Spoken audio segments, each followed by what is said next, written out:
નમો લોહી સૌહરિહંતાણમ નમો લોહી સૌહરિદાનમ નમો લોહી સૌઆયર્યાણમ નમો લોહી સૌજયાણમ નમો લોહી સૌત્રિકાળવતી શ્રાવણમ ઓમકાર બિંદુ સંયુક્ત નિત્યમ જયંતિ યોગિન કામદમ ઔષધો છે ઓંકારાય નમો નમઃ મંગલમ ભગવાન મંગલમ ગૌતમોહિ મંગલમ કુંકુંદારી વિજેન્દ્રમોષ મંગલમ નમઃ સમયસારાય स्वानुभूत्या तथा स्थिति स्वभावाय भवाय सर्वः विभाव निरुद्ध निराकार।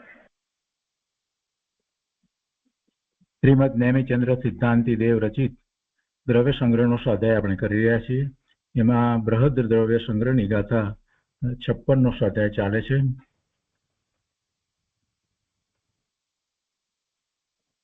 ધ્યાનની આ 56મી ગાથા છે તે ધ્યાનની ગાથા છે અને એમાં એમ કહે છે કે હે ભવ્ય પુરુષો, કાંઈ પણ ચેષ્ટા ના કરો, શરીરની કાંઈ પણ ચેષ્ટા ના કરો, બોલો નહીં, ચિંતવન ના કરો, ચિંતવન ના કરો,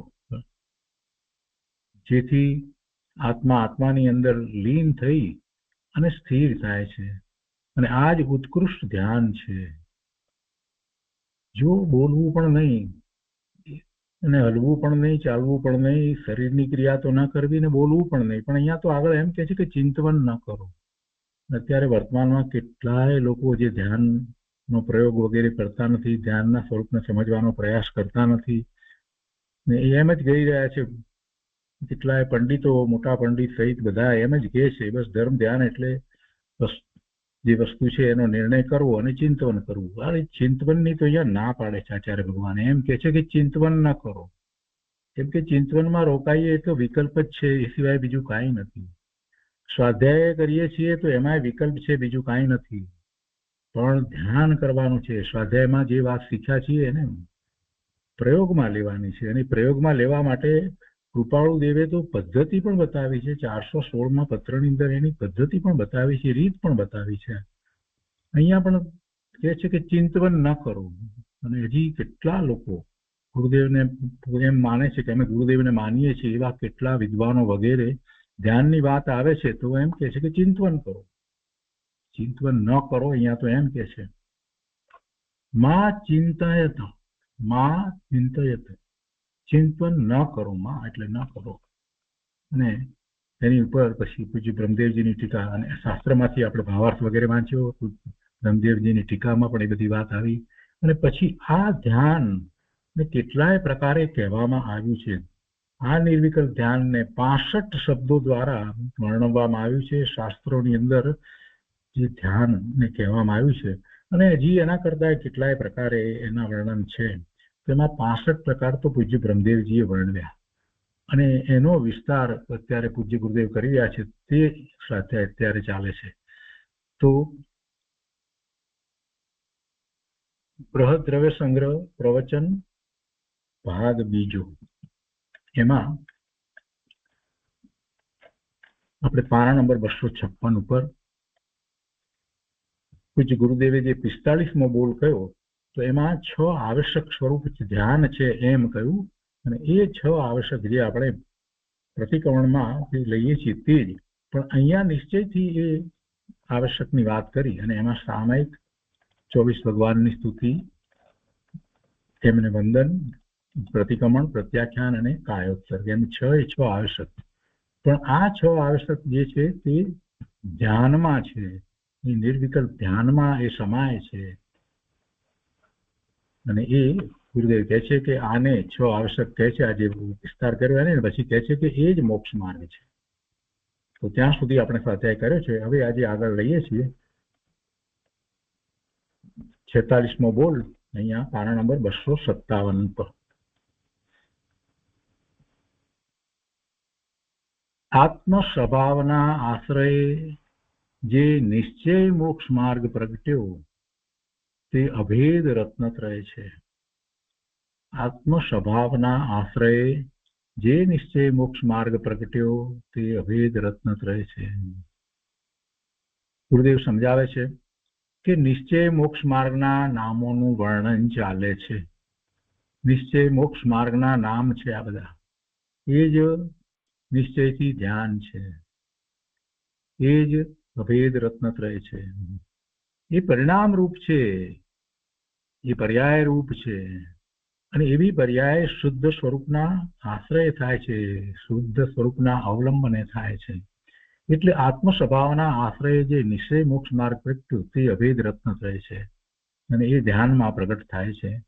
ગુરુદેવ કહે છે કે નિશ્ચય મોક્ષ માર્ગના નામોનું વર્ણન ચાલે છે. મોક્ષ એટલે આત્માની પૂર્ણ શુદ્ધ દશા. આત્મ સ્વભાવના અવલંબને જે સમ્યક દર્શન, સમ્યક જ્ઞાન, સમ્યક ચારિત્ર પર્યાય થાય તે મોક્ષ માર્ગ છે. અંતર્મુખ ચૈતન્ય સ્વભાવના અવલંબને વિતરાગ મોક્ષ માર્ગ છે. અંતર પોતાનું સ્વરૂપ, એના આશ્રય જે પરિણામ થાય છે તે નિર્મળ પરિણામ, એ જ મોક્ષ માર્ગ છે. અંતર્મુખ ચૈતન્ય સ્વભાવના અવલંબને વિતરાગ મોક્ષ માર્ગ છે. એ પરિણામ વિતરાગી છે, અને તેને જ અભેદ રત્નત્રય કહેવાય છે. દેવ ગુરુ શાસ્ત્રની શ્રદ્ધા, એમના જ્ઞાન તથા વ્રત આદિનો શુભ ભાવ તે ભેદ રત્નત્રય છે. અને ચૈતન્ય દ્રવ્યના અવલંબને જે દર્શન, જ્ઞાન, ચારિત્ર પ્રગટીને અંતરમાં અભેદ થઈ તે અભેદ રત્નત્રય છે. જે પરિણામો દ્વારા પોતે અંતરમાં અભેદ થઈ જાય છે, સ્વ સાથે ભેદ રહેતો નથી. સ્વ સાથે અભેદ થવું, સ્વ સાથે અભેદ એ પરિણામ છે, સ્વ સાથે અભેદ એ પર્યાય છે. હવે બે પણ રહેતું નથી. સ્વ પોતાનું ત્રિકાળી શુદ્ધ સ્વરૂપ, એની સાથે એ અભેદ થઈ જાય, એટલે કે જ્ઞાન દ્વારા એ અભેદ થઈ જાય છે. અને અનુભૂતિ જે કરે છે એમાં પછી સમજવા માટે આપણે ભેદ પાડીએ છીએ. સમ્યક દર્શન, સમ્યક જ્ઞાન, સમ્યક ચારિત્રની એ પર્યાય છે વગેરે, એ મોક્ષ માર્ગ છે. એટલે આખો મોક્ષ માર્ગ તો સ્વ સાથે અભેદ થઈએ ત્યારે મોક્ષ માર્ગ છે.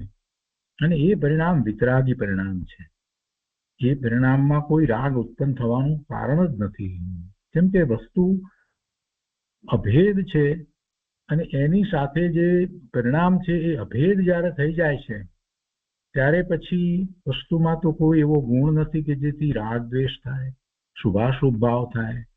એટલે એવા જ નિર્મળ પરિણામ જ થાય છે. એટલે નિર્મળ પરિણામ થવા એમ કહીએ કે પોતે પોતાના સ્વભાવ સાથે જ્ઞાન, આનંદ, સુખ, શાંતિ, નિર્મળતા, સ્વચ્છતા, પ્રભુતા, ભવ્યતાના સ્વભાવ સાથે એ અભેદ થઈ જાય, તે બંનેનો અર્થ એક જ છે. અને અભેદ થાય છે એ જ મોક્ષ માર્ગ છે. અને પછી તો અભેદ જ રહી જાય છે. અભેદ પણ સ્થિર થઈ જાય છે. સ્વ સાથે અભેદ થવું, સ્વથી પોતે જુદો એવી કોઈ વાત જ નથી રહેતી.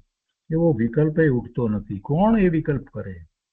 જ્ઞાન તો સ્વ સાથે અભેદ થઈ ગયું, તો પછી વિકલ્પ ક્યાં થવાના છે? મનથી તો જુદો પડ્યો.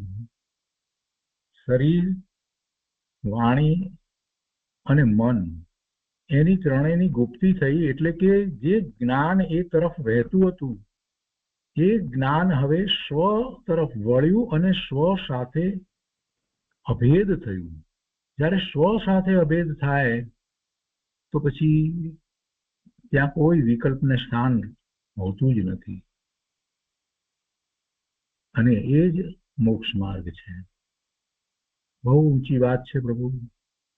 ગુરુદેવ કહે છે કે દેવ ગુરુ શાસ્ત્રની શ્રદ્ધા, જ્ઞાન તથા વ્રત આદિનો શુભભાવ એ વિકલ્પ સહિત છે. એને ભેદ રત્નત્રય કહે છે.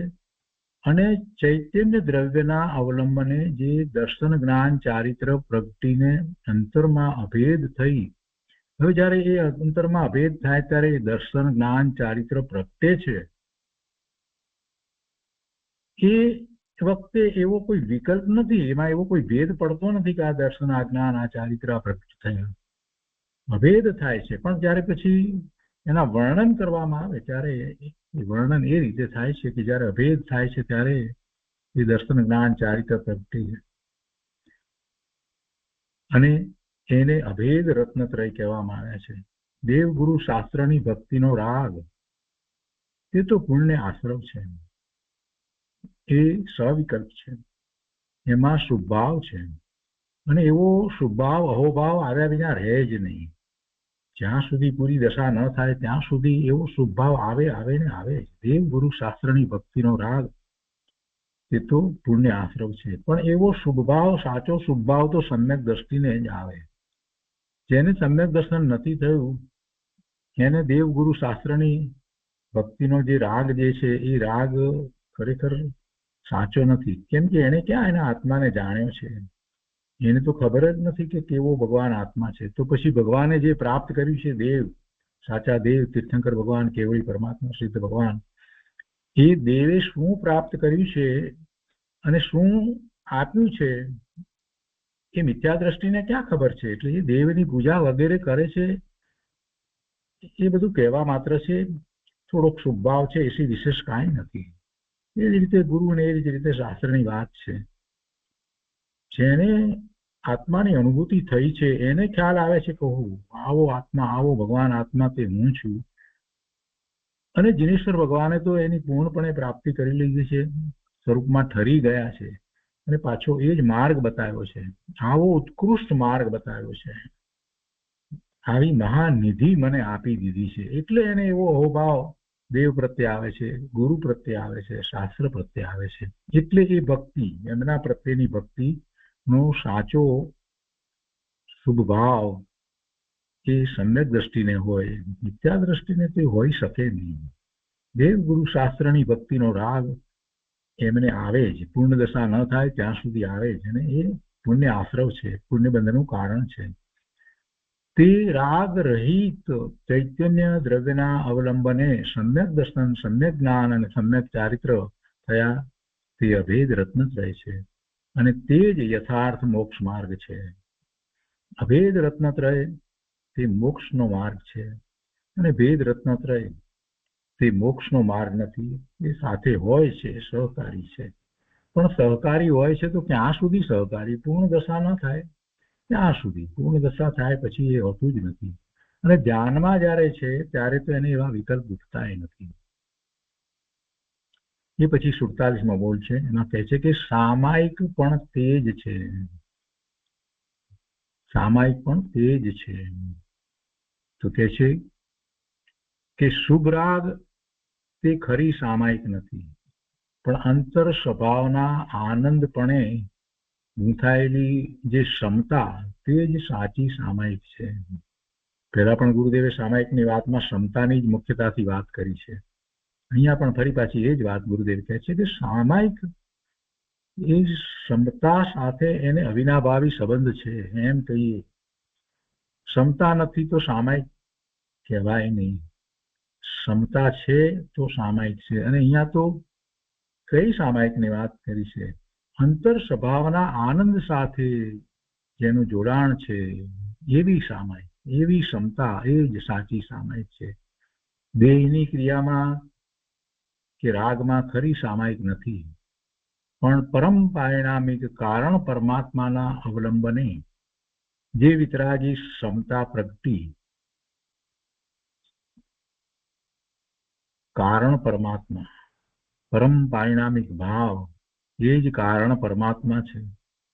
એ કારણ પરમાત્મા કેમ?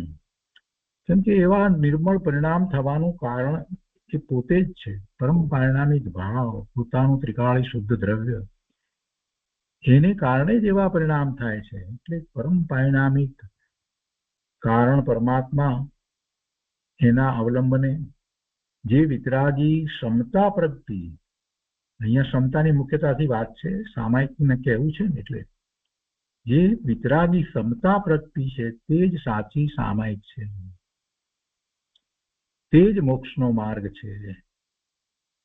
સર્વજ્ઞ દેવો અને સંતો આને જ મોક્ષ માર્ગ કહે છે. વચ્ચે સત્યના શ્રવણનો શુભરાગ આવે, તેમજ દેવગુરુ શાસ્ત્રના વિનય બહુમાનનો ભાવ આવે, પણ તે મોક્ષ માર્ગ નથી. એ આવે, ન કરવો કે કરવો કે એવી તો કોઈ વાત જ નથી, એ આવે જ. સાચા ધર્માત્માને સાતમા ગુણસ્થાન સુધી એ વાત હોય છે, એટલે સાતમે છઠ્ઠે થાય છે. તો છઠ્ઠા ગુણસ્થાને સવિકલ્પ દશામાં એવા શુભભાવ હોય જ, ન હોય એમ કેમ બને? તો એને શું હોય? એ ન હોય તો બીજું શું હોય? કેવા વિકલ્પ હોય? છઠ્ઠા ગુણસ્થાનની દશાની અંદર જે મુનિરાજ બિરાજમાન થયા છે, તો એ સાતમે થી છઠ્ઠે આવે છે. સાતમે થી છઠ્ઠે આવે છે. અને ગુણસ્થાનની શ્રેણીનો વિચાર કરીએ તો જીવ ચોથે થી કે પાંચમે થી ધ્યાનમાં આગળ વધી અને સાતમું ગુણસ્થાન પ્રગટ કરે છે, અને પછી સાતમે થી પછી સવિકલ્પ થાય છે, તો છઠ્ઠું કહેવાય છે. એમ નથી કે ચોથે થી પાંચમે અને પાંચમે થી છઠ્ઠે અને છઠ્ઠે થી સાતમે, એવો કોઈ ક્રમ હોતો જ નથી. કેમ કે ગુણસ્થાનની જે વાત કરવામાં આવી છે એમાં સાતમું ગુણસ્થાન એટલે નિર્વિકલ્પ ધ્યાનનું ગુણસ્થાન. તો એ નિર્વિકલ્પ ધ્યાન પ્રગટે છે ક્યારે? જે ચોથા ગુણસ્થાનની ભૂમિકામાં છે એ નિર્વિકલ્પ ધ્યાન કરે છે, અથવા તો પાંચમા ગુણસ્થાનની ભૂમિકામાં જે છે એને જયારે નિર્વિકલ્પ ધ્યાન થાય છે, તો એમાં વિશેષ એકાગ્રતા થાય છે. અને બાહ્યમાં પણ એને એવું 28 મૂળ ગુણ સહિત ચારિત્ર છે, મુનિ દશા અંગીકાર કરેલી છે, તો એને સાતમું પ્રગટ થાય છે. અથવા તો જેને ચોથું ગુણસ્થાન છે, સમ્યક દર્શન છે, દીક્ષા ગ્રહણ કરી અને ધ્યાનમાં બેસી જાય છે, તો પાંચમું અંતરંગ દશામાં પ્રગટ થાય કે પછી એથી આગળ વધીને સાતમું પ્રગટ થાય. કદાચ મુનિ દશા છે, સમ્યક દર્શન છે, અને 12માં તો છઠ્ઠા ગુણસ્થાન જેવું ચારિત્ર છે, પણ અંતરંગ દશા ચોથા જેવી પણ હોય, પાંચમા જેવી પણ હોય, અને એ જ વધારે પુરુષાર્થ કરે છે અને સ્વરૂપમાં રમણતા કરે છે, ત્યારે સાતમું ગુણસ્થાન આવે છે. તો એવું સાતમું ગુણસ્થાન જેને પ્રગટ થયું છે, એ સાતમે થી પછી સવિકલ્પ હવે જયારે થશે ત્યારે એને છઠ્ઠું છે. અને એ છઠ્ઠા ગુણસ્થાને જે સાતમા ગુણસ્થાને સ્વરૂપમાં રમણતા કરીને બહાર આવ્યા હોય, એ મુનિરાજને બીજા વિકલ્પ હોય જ નહીં. એને આત્મા સંબંધીના વિકલ્પ હોય, અને જેને એ પૂર્ણ દશા પ્રાપ્ત કરી છે એવા ભગવાન સંબંધીના વિકલ્પો હોય, દેવગુરુ શાસ્ત્રના જ વિકલ્પો હોય.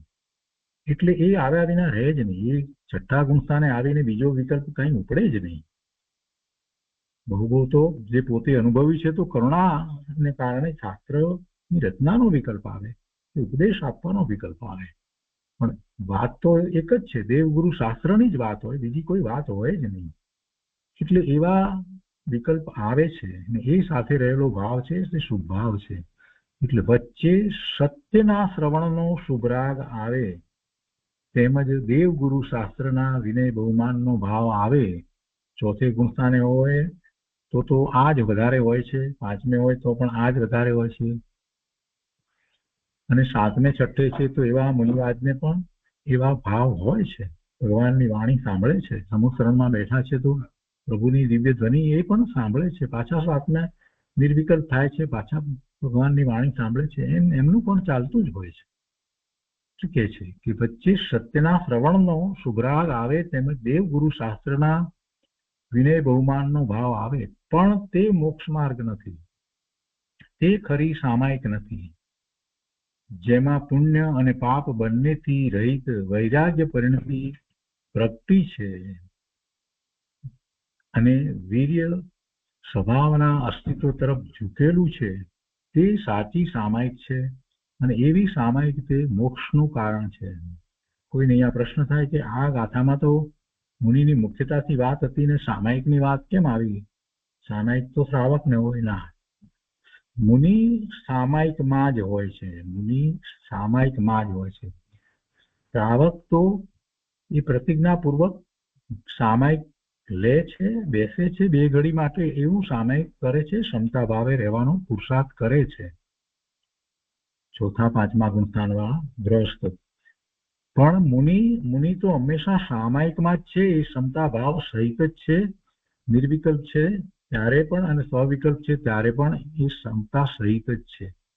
એટલે તે સાચી સામાયિક છે, અને એવી સામાયિક તે મોક્ષનું કારણ છે. એ પછી 48માં બોલ છે, વળી તે જ મંગળ ઉત્તમ અને શરણ છે. તે જ મંગળ ઉત્તમ અને શરણ છે. આપણે ચિત્તારી મંગલમ બોલીએ છીએ તો એમાં મંગળ, ઉત્તમ અને શરણ ત્રણની વાત કરીએ છીએ. જગતમાં મંગળ શું છે, ઉત્તમ શું છે અને શરણ શું છે, તો એ ચત્તારી મંગલમમાં આપણે એ બોલીએ છીએ. તો અહીંયા કહે છે કે જે મોક્ષ માર્ગ રૂપ ધ્યાન, નિર્વિકલ્પ ધ્યાન થઈ રહ્યું છે, એ જ મંગળ છે, એ જ ઉત્તમ છે અને એ જ શરણ છે. જગતમાં શરણભૂત કોણ? કે ચૈતન્યના અવલંબને જે વિતરાગી પરિણતિ પ્રગટી, તે જ ખરું શરણ છે. પોતાનો આત્મા શરણ છે. અને એ શરણ ક્યારે કહેવાય?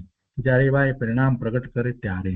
બાકી શરણ છે બોલવાથી કઈ શરણ થઈ જાય છે એમ નથી. તે જ મંગળ છે અને તે જ ઉત્તમ છે. એ સિવાય અર્યંત સિદ્ધ સાધુ વગેરેનું શરણ કહેવું તે વ્યવહારથી છે. ચત્તારી મંગલમમાં જે કહ્યું છે તે વ્યવહારથી કહ્યું છે. અને એવો વ્યવહાર હોય છે, ધર્મીને એવો વ્યવહાર હોય છે. પરદ્રવ્ય કઈ જીવને શરણ આપતા નથી. કેવલી પણ તો ધમ્મો શરણમ એમ કહ્યું ને છેલ્લે. તો એ કેવળી પ્રરૂપિત ધર્મ, કેવળી પ્રરૂપિત ધર્મ એટલે શું? કે પોતાના સ્વભાવની સન્મુખતાથી પ્રગટેલી વિતરાગ પરિણતિ જ શરણ રૂપ છે. ભગવાને દિવ્ય ધ્વનિ દ્વારા જે જીવનું સ્વરૂપ અને જીવનું શુદ્ધ સ્વરૂપ અને જીવના શુદ્ધ સ્વરૂપની પ્રાપ્તિનો ઉપાય એ બધું જે પ્રકાશ્યું છે, તો એ પ્રકાશ્યું છે તો એટલું માત્ર માહિતી જ્ઞાન એ ધર્મ નથી. એ તો માહિતી થઈ. આપણે ભણતા હોઈએ ત્યારે પુસ્તકો લાવી દઈએ ઘેરે એટલે કાંઈ એનો અભ્યાસ થઈ ગયો, આવડી ગયું એમ થતું નથી.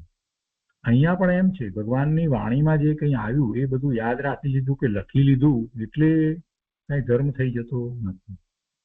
ધર્મ કેવી રીતે થાય? ગુરુદેવ અહીંયા કહે છે કે કેવળી પ્રરૂપિત ધર્મ એટલે શું? કે પોતાના સ્વભાવની સન્મુખતાથી. કોઈ કહેશે કે આ વાત ક્યાંથી આવી? અરે પ્રભુની દિવ્ય ધ્વનિમાં આ વાત આવી છે.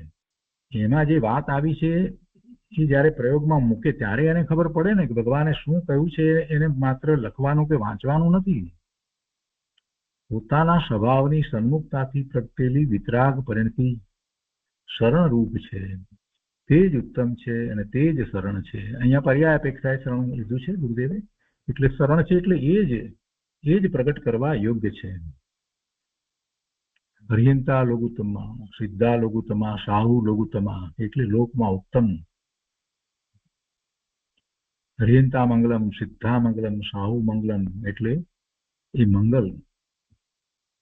અને પછી ધર્મમાં કેવળી પનત્તો ધમ્મો લોગુત્તમા કહ્યું અને કેવળી પનત્તો ધમ્મો મંગલમ એમ જયારે કહ્યું છે તો એ કેવળી પ્રરૂપિત એમને પ્રરૂપેલો જે ધર્મ છે એ મંગલ છે અને એ ઉત્તમ છે. અને પછી શરણની વાત કરી તો હરિયંતા શરણમ પવજ્જામિ, સિદ્ધા શરણમ પવજ્જામિ, સાહુ શરણમ પવજ્જામિ અને કેવળી પનત્તો ધમ્મો શરણમ પવજ્જામિ. પણ એ જે ચાર શરણ કહેવામાં આવ્યા, હરિ ભગવાનનું, સિદ્ધ ભગવાનનું, સાધુનું અને કેવળી પણિત પ્રરૂપિત ધર્મનું શરણ જે કહેવામાં આવ્યું એ વ્યવહાર શરણ છે. એ વ્યવહાર શરણ પણ ત્યારે જ કહેવાય કે જો એ નિશ્ચયથી એવું શરણ એને પ્રાપ્ત થયું હોય પોતાના આત્માનું, ત્યારે એને વ્યવહાર શરણ કહેવાય. નહીં કે એ વાત અહીંયા કહે છે ગુરુદેવ કે એ પ્રમાણે કહેવાય છે. તે તો ભક્તિ અને વિનયનું કથન છે આ જે કહ્યું એ. અર્યંત કંઈ આ આત્માને ઉત્તમતા આપતા નથી. બહુ શાંતિથી વિચાર કરવાનો. અર્યંત ભગવાન કંઈ આ આત્માને ઉત્તમતા આપતા નથી. અર્યંત ભગવાન આત્મા ઉત્તમ છે એવો નિર્ણય કરવા માટે આપણને જ્ઞાન આપે છે. અર્યંત ભગવાન આ આત્મા, પોતાનો આત્મા ઉત્તમ છે અને એની પ્રાપ્તિ કરી શકાય છે એવું જ્ઞાન આપે છે. હરિયંત ભગવાન આ આત્મા ઉત્તમ છે અને એવા પોતાના ઉત્તમ સ્વરૂપને પ્રાપ્ત કરવા માટે અત્યારે પણ આ જીવ સમર્થ છે એમ જ્ઞાન આપે છે અને એમ કરવા માટેનો ઉપદેશ આપે છે. પણ ઉત્તમતા તો પોતે પ્રગટ કરવાની છે. આ આત્માને ભગવાન ઉત્તમતા નથી આપતા, પણ ઉત્તમતા પ્રગટ કરવા માટે બધું જ આપે છે. એવું જ્ઞાન આપે છે. એમની દિવ્ય ધ્વનિ દ્વારા આપણને એવો જ્ઞાન પ્રકાશ થાય છે. પોતે પોતાના સ્વભાવના આશ્રયે નિર્મળ શ્રદ્ધા જ્ઞાન ચારિત્ર દશા પ્રગટ કરી તે ઉત્તમ છે અને તે જ કેવળી પ્રરૂપિત ધર્મ છે. આગળ કહે છે કે મંગલમ ભગવાન વીરો મંગલમ ગૌતમો ગણી મંગલમ કુંકુંદાર્યો જૈન ધર્મોસ્તુ મંગલમ. તો મંગળ કોને કહે છે? એમ મંગળ કહેવામાં આવે છે તો ત્યાં ખરેખર આત્માની વિતરાગ દશા સ્વભાવના અવલંબને પ્રગટી તે જ જૈન ધર્મ છે અને તે જ મંગળ છે. જેણે સ્વભાવના અવલંબને વિતરાગ દશા પ્રગટ કરી તેણે પવિત્રતા પ્રાપ્ત કરો. જેણે સ્વભાવના અવલંબને વિતરાગ દશા પ્રગટ કરી તેણે પવિત્રતા પ્રાપ્ત કરો અને અપવિત્રતાનો નાશ કર્યો. એણે પવિત્રતા પ્રાપ્ત કરી અને અપવિત્રતાનો નાશ કર્યો. તેથી તે વિતરાગી દશા જ પરમ મંગળ છે, તે જ પરમ શરણ છે અને તે જ પરમ ઉત્તમ છે. એ સિવાય સંસાર એટલે કે રાગ આદિ વિકારી ભાવો તે શરણ નથી, મંગળ નથી અને ઉત્તમ નથી. એ પછીથી 49મું બોલ છે. એમાં કહે છે કે વળી તે જ કેવળ જ્ઞાનની ઉત્પત્તિનું કારણ છે. આ મોક્ષ માર્ગ રૂપ ધ્યાન છે તે જ કેવળ જ્ઞાનની ઉત્પત્તિનું કારણ છે. એ ધ્યાન અને એ ધ્યાનને આપણે જુદા જુદા નામ આપીએ છીએ. નિર્વિકલ્પ ધ્યાન, સાતમા ગુણસ્થાનની દશા અને એમાંથી પછી આગળ વધે છે ત્યારે આપણે એ જ ધ્યાનને આપણે શુક્લ ધ્યાન કહીએ છીએ. પહેલું શુક્લ ધ્યાન કહીએ છીએ, 8મે પછી 12મે બીજું શુક્લ ધ્યાન કહીએ છીએ. તો એ બધું ધ્યાન જ છે. એ દ્વારા એ ભાવ મોક્ષની દશા પ્રગટ કરે છે. તો એ ધ્યાન છે એ કેવળ જ્ઞાનની ઉત્પત્તિનું કારણ છે. આત્માના અવલંબને થયેલા વિતરાગી સમ્યક દર્શન જ્ઞાન ચારિત્ર તે નિશ્ચય મોક્ષ માર્ગ છે અને તે જ કેવળ જ્ઞાનની ઉત્પત્તિનું કારણ છે. અહીં પર્યાયને મોક્ષના કારણ તરીકે કહેવી છે. પહેલા ચોથા, પાંચમા, છઠ્ઠા ગુણ સ્થાને વ્યવહાર રત્નત્રયનો શુભરાગ હોય છે, પણ તે કેવળ જ્ઞાનની ઉત્પત્તિનું કારણ નથી. ચોથા, પાંચમા, છઠ્ઠા ગુણ સ્થાને વિકલ્પ છે અને એમાં શુભરાગ છે. તો કહે છે કે એ શુભરાગ એ કેવળ જ્ઞાનની ઉત્પત્તિનું કારણ નથી.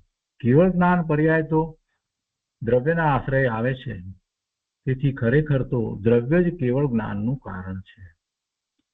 પણ તે કેવળ જ્ઞાન પહેલા નિશ્ચય રત્નત્રય પર્યાય રૂપ મોક્ષ માર્ગ હોય છે.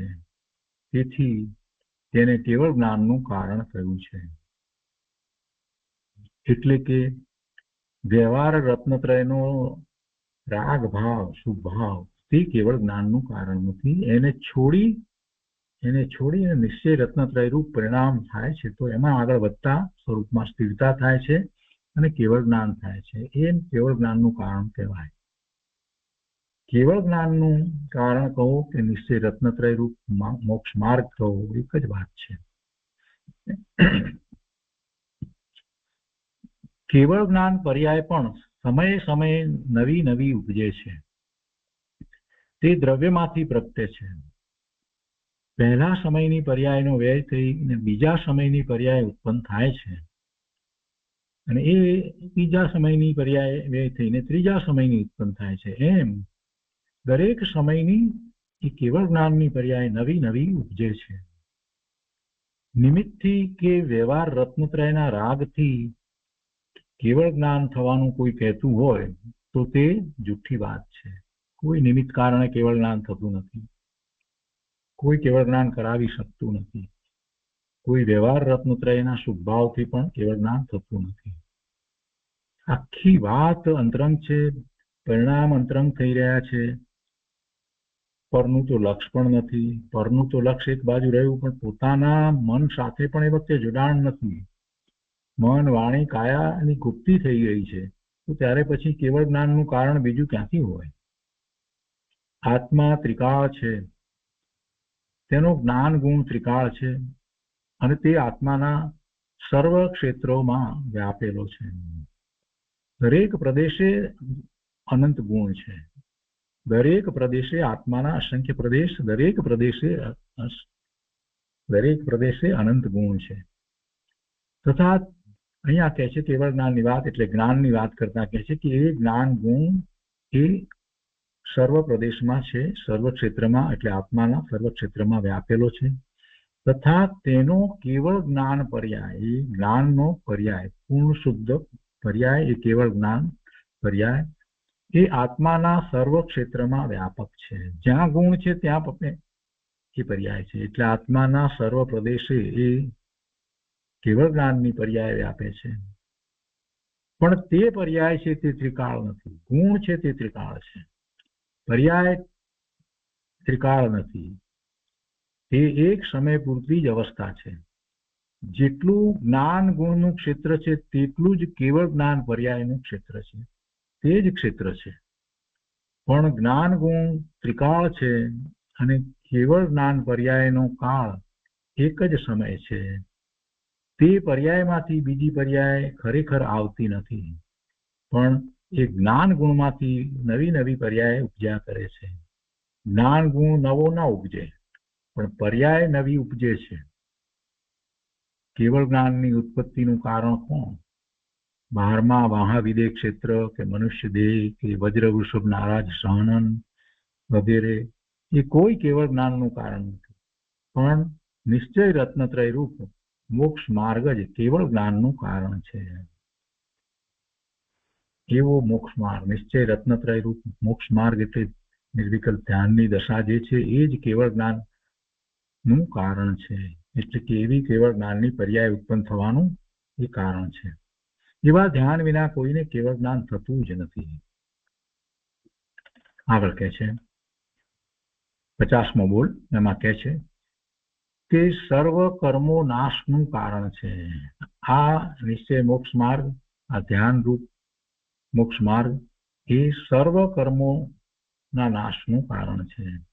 ગુરુદેવ કહે છે જો વ્યવહાર રત્નત્રય તે કર્મના નાશનું કારણ નથી, પણ અંતર સ્વભાવના આશ્રયે પ્રગટેલા વિતરાગી નિશ્ચય રત્નત્રય જ 8 કર્મોના 4 ઘાતી અને 4 અઘાતી એ બધા કર્મોના નાશનું કારણ છે.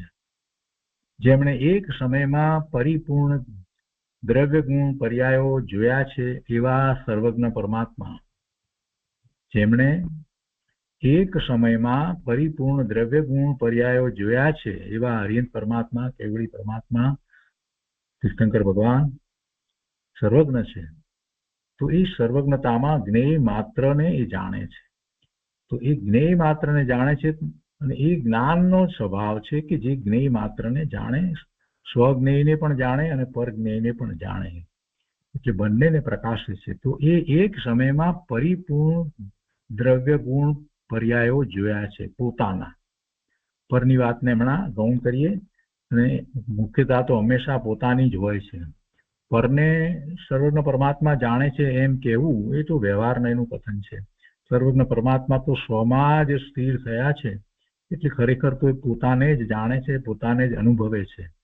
તો એવા એક સર્વજ્ઞ પરમાત્મા માટે કહે છે કે જેમણે એક સમયમાં પરિપૂર્ણ દ્રવ્ય ગુણ પર્યાયો જોયા છે એવા સર્વજ્ઞ ભગવાન આવા નિશ્ચય રત્નત્રયને જ કર્મના નાશનું કારણ કહે છે. એટલે એ જ એમને એક ઘાતી કર્મોનો નાશ જે થયો છે ત્યાર પછીથી દિવ્ય ધ્વનિ છૂટી છે, તો એમાં એ વાત આવે છે. ભગવાન અમૃત રસનો દરિયો છે, અઢી દ્વીપ બહાર ક્ષીર સમુદ્ર છે. તીર્થંકરો જ્યારે દીક્ષા લઈ અને કેશ લોચન કરે ત્યારે તે કેશને ક્ષીર સમુદ્રમાં પધરાવે છે. અહીંયા કહે છે કે તે ક્ષીર સમુદ્રમાં તરંગ ઉઠે, જેમ આત્મા ચૈતન્ય પિંડ આનંદ કંદ અમૃત રસનો દરિયો છે, તેમાંથી આનંદના તરંગો ઉઠે, તે જ કર્મના નાશનું કારણ છે. આત્મામાંથી આનંદના તરંગો ઉઠે તે જ કર્મના નાશનું કારણ છે. એ સિવાય રાગ આદિ ભાવો, શુભ ભાવો તે કર્મના નાશનું કારણ નથી. વિતરાગી સર્વજ્ઞ દેવ સંતો અને શાસ્ત્રોનો પોકાર છે કે અંતર સ્વભાવના આશ્રયે નિશ્ચય રત્નત્રય પ્રગટે તે જ મોક્ષ માર્ગ છે. જૈન શાસન કહો કે મોક્ષ માર્ગ કહો તે આ જ છે. સદાય આનંદ સ્વરૂપ ચૈતન્ય પ્રભુના અંતરમાંથી આનંદનો અનુભવ આવે.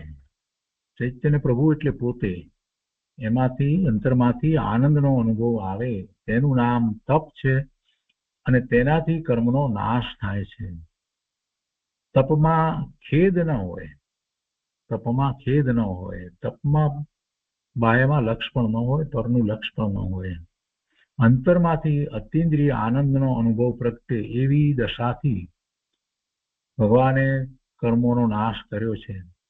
એ સિવાય રાગથી એટલે કે શુભભાવથી કે ખેદથી ભગવાને કર્મોનો નાશ કર્યો નથી. આ રીતે નિશ્ચય રત્નત્રય રૂપ જે મોક્ષ માર્ગ છે તે જ કર્મના નાશનું કારણ છે. તે પછીથી 51 બોલ છે. તે જ નિશ્ચય દર્શન જ્ઞાન ચારિત્ર અને તપરૂપ 4 પ્રકારની આરાધના છે. તે જ આરાધના છે. અને એ આરાધના કેવી? નિશ્ચય, સમ્યક દર્શન, જ્ઞાન, ચારિત્ર અને તપ, એ રૂપે એ આરાધના છે. અભેદ રત્નત્રયમાં 4 પ્રકારની આરાધના સમાઈ જાય છે. નિર્વિકલ્પ રત્નત્રય તે જ નિશ્ચયથી તપ છે. આત્મા આનંદ કંદ છે.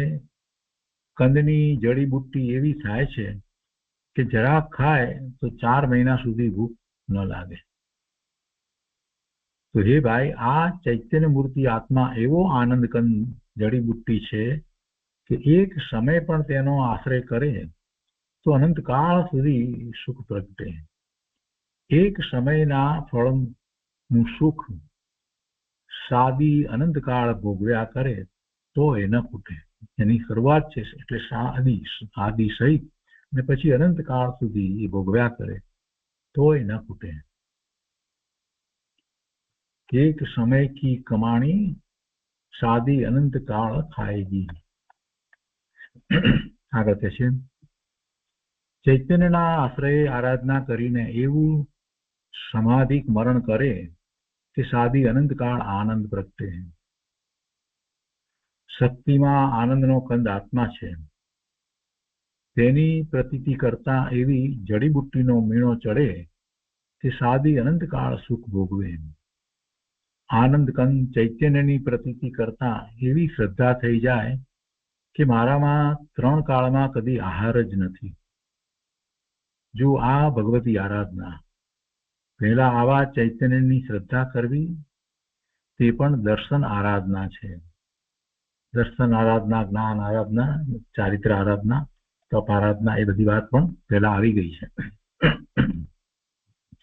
અહીંયા આગળ કહે છે કે ભગવતી આરાધનામાં મુનિના સમાધિ મરણ વખતની દશાનું અદ્ભુત વર્ણન કર્યું છે. કવચ અધિકારમાં તેનું વર્ણન છે. ત્યાં કોઈ સંતોને સહજ પ્રમાદથી કદાચિત આહારની કે પાણીની વૃત્તિ ઉઠે, સમાધિ મરણ કરે છે, સંથારો કરે છે, ત્યારે એ ક્રમે બધું હોય છે. પહેલા ખોરાક છોડે છે, એટલે કે એવો પોળિયાનો જે ખોરાક એ છોડે છે, માત્ર પ્રવાહી લે છે, પછી એ પ્રવાહી છોડે છે, માત્ર પાણી લે છે, એ પ્રમાણે આગળ વધે છે. અને એમાં પછી કહે છે કે ત્યાં કોઈ સંતોને સહજ પ્રમાદથી કદાચિત આહારની કે પાણીની વૃત્તિ ઉઠે તો તેને બીજા સંતો કહે છે કે અનંતવાર ભોજન પાણી ગ્રહણ કર્યા, હવે તેની વૃત્તિ છોડીને અંતરના આનંદના અનુભવમાં ઉતરો. ચૈતન્યને આરાધો. અંતરમાં ડૂબકી મારીને ચૈતન્યની આરાધના કરો. એટલે સાથે રહેલા બીજા સાધુ એ રીતે જયારે એવી કોઈક વખત કાંઈક એવું જરાક એવી વૃત્તિ કે કાંઈક થઈ જાય છે તો એમને પાછા એ રીતે સમજાવે છે અને યાદ કરાવે છે કે તમે તો એ અંતરમાંથી આવતા આનંદનો અનુભવો, એ જ આહાર છે તમારો, એ જ તમારું પાણી છે, એને છોડી અને બીજે ક્યાંય ન જાઓ. ચૈતન્યને આરાધો, અંતરમાં ડૂબકી મારીને ચૈતન્યની આરાધના કરો. એવું સમાધિ મરણ કરો કે ફરીને અવતાર ન થાય. મુનિ આહારની વૃત્તિ છોડી અને પાછા સ્વરૂપમાં લીન થઈ જાય છે. એવું સાંભળતા જ જરાક જે ક્ષણ માટે કંઈક વિકલ્પ હતો એ છૂટી જાય અને પાછા સ્વરૂપમાં લીન થઈ જાય છે અને છેવટે એ સમાધિ મરણ કરે છે. આવા મુનિની આરાધના તે અંતર સ્વભાવના આશ્રયે જ છે. અહીંયા તો ગુરુદેવને એ વાત કરવી છે કે આ બધું છોડી દે, સંસારો કરે છે તો પણ એ ટકે છે કેવી રીતે? તો કે એ એમની આરાધના છે, અંતરંગ આરાધના છે. એ અંતરંગ આરાધના કેવી રીતે છે? તો કે અંતરમાં સ્વભાવ પોતાનો જે છે એ સ્વભાવનું લક્ષ્ય કરે છે માટે એવી આરાધના થાય છે. એવા મુનિની આરાધના તે અંતર સ્વભાવના આશ્રય જ છે. નિશ્ચય રત્નત્રય પ્રખ્યાત તે જ નિશ્ચયથી ચારે પ્રકારની આરાધના છે. એ પછીથી 52મો બોલ છે. આગળ કહે છે વળી તે જ પરમાત્માની ભાવના છે. અજ્ઞાની પોતાના પરમાત્મ તત્વને ભૂલીને બહારમાં શુભ રાગથી ભગવાનની આરાધના કરીને ધર્મ માને છે. રાત્રે ઘેર ભાવના બેસાડે અને તેમાં ધર્મ માને, સ્તવન વગેરે ગાય, ભજન ગાય, આ બધું કરે કે અને માને કે આપણે ભાવના બેસાડી એટલે ધર્મ. પણ તે ખરેખર પરમાત્મ ભાવના નથી. એ પરમાત્મ ભાવના નથી. ગુરુદેવ એક વાત અહીંયા કહે છે કે બોમ્બની તાકાતનો વિશ્વાસ કરે પણ પોતાના તત્વમાં એક સમયમાં અનંત જ્ઞાન આનંદની શક્તિ ભરેલી છે તેનો વિશ્વાસ કરતો નથી. વાત કરે ને આ બોમ્બ પડે તો આમ થાય તેમ થાય, બધું આવા બોમ્બ હોય તો આમ હોય, આવું હોય, એની બધી વાત કરે, એનો એને વિશ્વાસ માને, બરાબર, પાક્કું માને. તો ગુરુદેવ કહે છે કે પોતાના તત્વમાં પોતાનું સ્વરૂપ એમાં અનંત જ્ઞાન અનંત આનંદની શક્તિ ભરેલી છે તેનો વિશ્વાસ કરતો નથી. સ્વરૂપ કેવું છે એનો નિર્ણય કરતો નથી. અને જે કઈ વાત આવી છે ભગવાનની વાણી દ્વારા, આચાર્ય ભગવાને આપણને એ વાત આપી છે, શાસ્ત્ર દ્વારા આપણે એને વાંચી અને સમજીએ છીએ, પણ એનો વિશ્વાસ કેમ નથી આવતો? ગુરુદેવ એમ કે છે કે એનો કેમ વિશ્વાસ તું નથી કરતો? જેમ આપણે બોમ્બ વિશેની વાત વાંચીએ તો એનો વિશ્વાસ કરીએ છીએ કે હવે આવા બોમ્બ બને છે, હવે આવા બને છે, આવું બને છે, તેમ બને છે, એ પણ વાંચીએ છીએ. પણ ગુરુદેવ કહે છે કે એક સમયમાં અનંત જ્ઞાન અનંત આનંદની શક્તિ આત્મામાં ભરેલી છે તેનો વિશ્વાસ આ જીવ કરતો નથી. તો તેને સાચી પરમાત્મ ભાવના હોય નહીં. બહારમાં વિતરાગ ભગવાનનું સ્થાપન કરવું તે વ્યવહાર છે. ધર્મીને પણ શુભરાગ વખતે ભગવાનની સ્થાપનાનું પૂજન ભક્તિ ભાવના કરવાનો ભાવ આવે, પણ તે શુભરાગ ખરેખર મોક્ષ માર્ગ નથી. એ પુણ્યબંધનું કારણ છે. અંતરમાં પોતાના ચૈતન્ય પરમેશ્વરની શ્રદ્ધા જ્ઞાન એકાગ્રતા કરીને નિશ્ચય રત્નત્રય પ્રગટ કર્યા તેણે સાચી પરમાત્મ ભાવના ભાવી. જેણે આવી ભાવનાનો અભ્યાસ કર્યો હશે તેને મરણ ટાણે પરમાત્મ ભાવના સહિત સમાધિ મૃત્યુ થશે. એવી પરમાત્મ ભાવના છે. એ પછીથી 53મો બોલ છે. એમાં કહે છે કે શુદ્ધ આત્મ ભાવનાની અનુભૂતિથી ઉત્પન્ન થયેલા આનંદની અનુભૂતિ સ્વરૂપ જે પરમ કળા છે તે પણ તે જ એટલે કે નિશ્ચય રત્નત્રય રૂપ મોક્ષ માર્ગ જ છે. શુદ્ધ આત્મ ભાવનાથી અનુભૂતિથી એવી શુદ્ધ આત્માની ભાવના કરે છે તો શુદ્ધ આત્મ ભાવનાની અનુભૂતિથી ઉત્પન્ન થયેલા આનંદની અનુભૂતિ સ્વરૂપ જે પરમ કળા છે એ પરમ કળા, એ ધ્યાનની કળા જેમાં આનંદની અનુભૂતિ છે તે પણ તે જ નિશ્ચય રત્નત્રય રૂપ મોક્ષ માર્ગ જ છે. જગતની બહારની કળા, ડાક્ટરની કળા, શાસ્ત્રના ભણતરની કળા, વકીલાતની કળા, તે તો બધા થોથા છે. અંતરના ચૈતન્ય સ્વભાવને જેણે કળી લીધો જાણી લીધો તેને જ સાચી કળા છે. કેવળ જ્ઞાન અને ચૈતન્યની મોટી કળા છે. કેવળ જ્ઞાન ને ચૈતન્યની મોટી કળા છે અને નીચલી દશામાં સમ્યક દર્શન સમ્યક જ્ઞાન પ્રગટ્યા તે છોટી કળા છે. જો કેવળ જ્ઞાન પ્રગટે એ ચૈતન્યની સૌથી મોટી સર્વોત્તમ કળા છે. કેવળ જ્ઞાન પ્રગટ કરવું તે આ ચૈતન્ય ભગવાન આત્મા એને જે સહજ કળા છે એમાં પહેલા સમ્યક દર્શન સમ્યક જ્ઞાન સમ્યક ચારિત્રના નિર્મળ પરિણામ પ્રગટે છે તો એને ગુરુદેવ કહે છે કે જે છોટી કળા છે અને જ્યારે કેવળ જ્ઞાન પ્રગટે છે તો સર્વશ્રેષ્ઠ મોટી કળા છે. ચૈતન્ય તત્વને કળે ઓળખે તે જ સાચી કળા. ચૈતન્ય સ્વભાવના અવલંબને સમ્યક દર્શન જ્ઞાન ચારિત્ર દશા પ્રગટી તે સર્વ કળામાં પારંગત થઈ ગયો. એને બધી કળા આવડી ગઈ. હવે કોઈ બીજી કળા એને પ્રાપ્ત કરવાની જરૂર જ નથી. તેથી તેને અહીં પરમ કળા કીધી છે. ગુરુદેવ કહે છે કહો સંતોએ ચૈતન્યના મોક્ષ માર્ગમાં કેવા ગાણા ગાયા છે. મોક્ષ માર્ગની અંદર ગાણા તો બધા ચૈતન્યના જ ગાયા છે. જેણે પુણ્ય પાપથી લાભ માન્યો તેણે ચૈતન્ય શક્તિને ખોલવાના તાળા માર્યા છે. ચૈતન્ય શક્તિને ખોલતો નથી, પુણ્ય પાપમાં જ રોકાઈ ગયો. પોતાની શક્તિ જે અંદર પડી છે એનું લક્ષ કરતો નથી. અંતરના ચિદાનંદ સ્વભાવની રુચિ જ્ઞાન અને રમણતા કરવી તે ચૈતન્યનો ખજાનો ખોલવાની કળા છે. ચિદાનંદ તત્વ શું છે અને રાગ શું છે તેના ભેદ જ્ઞાનની કળા તે જ મોક્ષનું કારણ છે. જેણે એવી ભેદ જ્ઞાન કળા પ્રગટ કરી તે સર્વે કળામાં પારંગત થઈ ગયો. અંતર્મુખ થઈને સ્વભાવના અતિન્દ્રિય આનંદનો અનુભવ કરવો તે જ પરમ કળા છે. સ્વભાવમાં જેટલો એકાગ્ર થાય તેટલો રાગથી ભેદ પડી જાય છે. અને પછી 54 છે વળી ચૈતન્ય સ્વભાવમાં એકાગ્ર થઈને તેના આનંદનો અનુભવ કરવો તે જ દિવ્ય કળા છે. જો પેલી કળા કહી પછી પાછી અહીંયા ફરી પાછી એને દિવ્ય કળા કહી છે. ગુરુદેવ કહે છે કે વિલાયત જઈને ભણે કે અમેરિકામાં જઈને ભણે તેને અહીં દિવ્ય કળા કહેતા નથી, પણ આત્માનો ચિદાનંદ સ્વદેશ છે. આત્માનો જ્ઞાન આનંદ સ્વદેશ છે.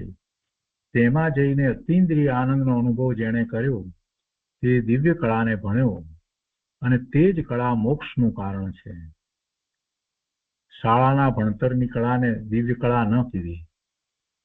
ગુરુદેવ કહે છે ભાઈ તું તારા સ્વદેશમાં તારા ચૈતન્ય પ્રદેશમાં આનંદને ઢૂંઢ, આનંદને શોધ. અંતરના આત્મ સ્વરૂપને ઢૂંઢીને સમ્યક દર્શન સમ્યક જ્ઞાન સમ્યક ચારિત્ર પ્રગટ કર્યા તેણે દિવ્ય કળા પ્રગટ કરી અને તે જ કળા કેવળ જ્ઞાનનું કારણ છે.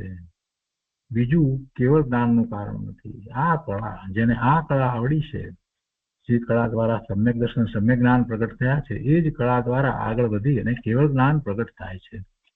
તો એ દિવસનું પ્રવચન પૂરું થયું. આજનો સ્વાધ્યાય આપણે અહીંયા સુધી રાખીએ છીએ.